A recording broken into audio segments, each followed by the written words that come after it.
আমন্ত্রণ জানাচ্ছি বাংলা সংবাদের শুরুতেই জানিয়ে দেব আমাদের হাতে থাকা সর্বশেষ আপডেট বাংলা সংবাদ। ছাত্র আন্দোলনে নিহতদের স্মরণে বিএনপির দোয়া মাহফিল। শেখ হাসিনা 17 বছরের সব অপকর্মের বিচার করতে হবে। শেখ হাসিনার পরিণতি থেকে আমাদের জন্য শিক্ষা হয় বলে জামায়াতের আমির। সর্বশেষ জানিয়ে দেব অন্তর্বর্তী সরকারের প্রতি পূর্ণ সমর্থন থাকবে আনোয়ার ইব্রাহিম। শুনছিলেন সংবাদ শিরোনাম, এখন বিস্তারিত। তার আগে অনুরোধ থাকবে ভিডিওতে একটি লাইক ও কমেন্টস করে জানিয়ে দিন আপনি কোথা থেকে শুনছেন এবং দেখছেন। সরকারের সর্বত্র শেখ হাসিনার দোষরা সক্রিয় বলল বিএনপি সিনিয়র যুগ্ম মহাসচিব অ্যাডভোকেট রুহুল কবির রিজভী। সরকারের সর্বত্র এখনও শেখ হাসিনার দোষরা সক্রিয় বলে অভিযোগ করেছে বিএনপি সিনিয়র যুগ্ম মহাসচিব অ্যাডভোকেট রুহুল কবির রিজভী। বৃহস্পতিবার দুপুরে জাতীয় প্রেস ক্লাব প্রাঙ্গণে এক বিক্ষোভ সমাবেশে দেশের প্রশাসনের অবস্থা তুলে ধরে তিনি এই অভিযোগ করেছেন। রিজভী বলেছেন, ডিজিটাল নিরাপত্তা আইন যেটা করেছিল তারই অপহরণটা হচ্ছে সাইবার নিরাপত্তা আইন, একই জিনিস।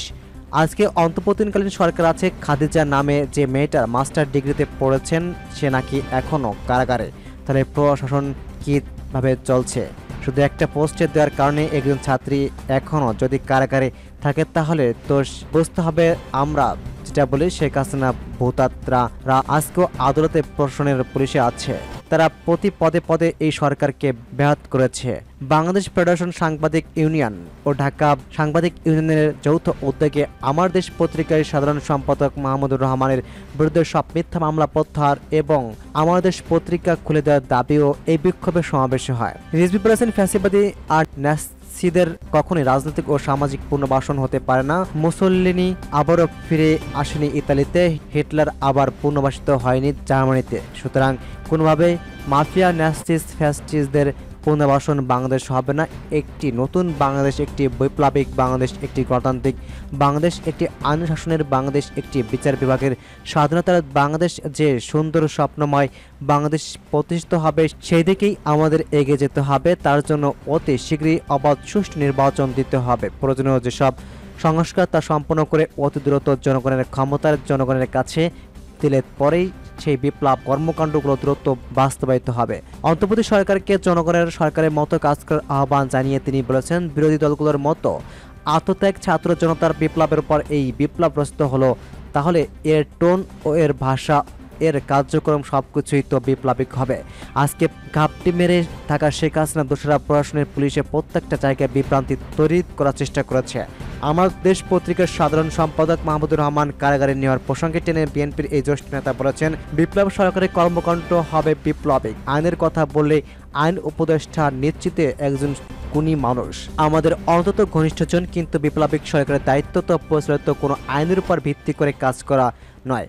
প্রচলিত আইন ব্যবহার করেছে শেখ হাসিনা, একটি মাফিয়া সিন্ডিকেট সরকার, একটি দুর্বৃত্ত ন্যস্ত, তিনি এই কাজটা করেছেন। ফৌজদারি আইনের 1 বছরের বেশি সাজা হলে তাকে কারাগারে যেতে হয়। এই আইন এখন মানা হবে কেন? আইন তো ধর্মীয় গ্রন্থ নয় যে এটা পরিবর্তন করা যাবে না।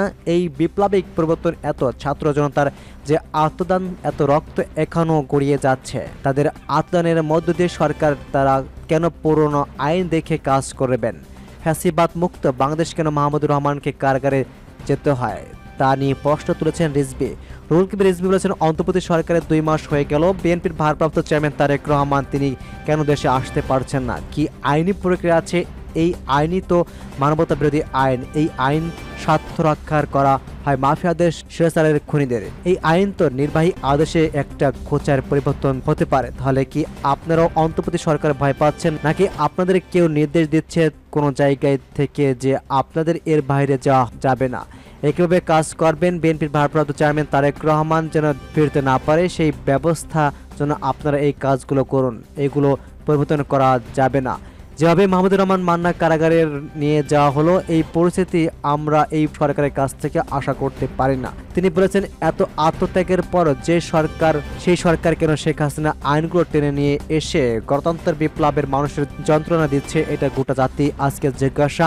আমরা একটা বিপ্লব সরকার দেখতে চাই, যে সরকার জনগণের সেন্টিমেন্ট বুঝে কাজ করবে। আমরা শেখ হাসিনা সরকারের মতো সরকার চাই না। চট্টগ্রাম ডিসি মোনাজাত করেছেন কাদের কাছে?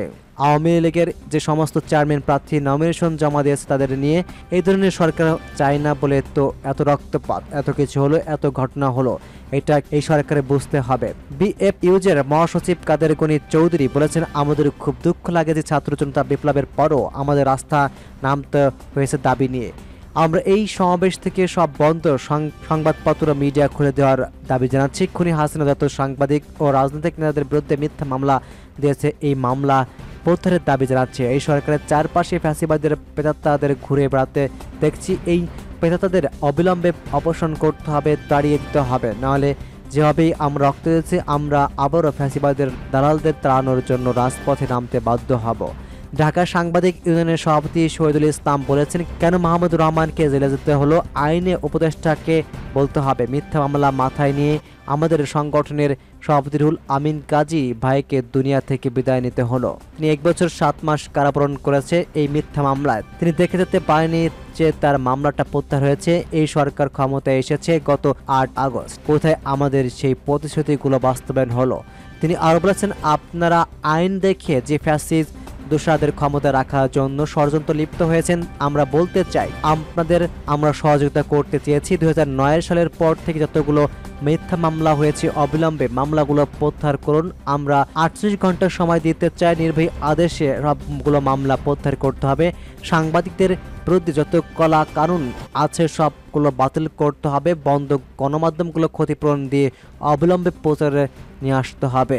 বিএফইউজের ভারপ্রাপ্ত সভাপতি ওবায়দুর রহমান শাহিনের সভাপতিত্বে ঢাকা সাংবাদিক ইউনিয়নের যুগ্ম সম্পাদক দিদারুল আলম দিদারের সঞ্চালনায় বিক্ষোভ সমাবেশে বিএনপির স্বেচ্ছাসেবক বিষয়ক সম্পাদক মীর সাফরাত আলী সপু, বিএফইউজের সহকারী মহাসচিব বাছির জামাল, ঢাকা সাংবাদিক ইউনিয়নের সাধারণ সম্পাদক খুরশিদ আলম, জাতীয় প্রেস ক্লাবের সভাপতি হাসনাত হাফিজ, জ্যেষ্ঠ সাংবাদিক আবদুল আউল ঠাকুর, AKM মহসিন, রাশিদুল হক, ঢাকা রিপোর্ট ইউনিভার্সিটির মুরসালিন নোমানী, মহিউদ্দিন সহ 2 ইউনিয়নের কেন্দ্র সাংবাদিক নেতারা বক্তব্য রাখেন।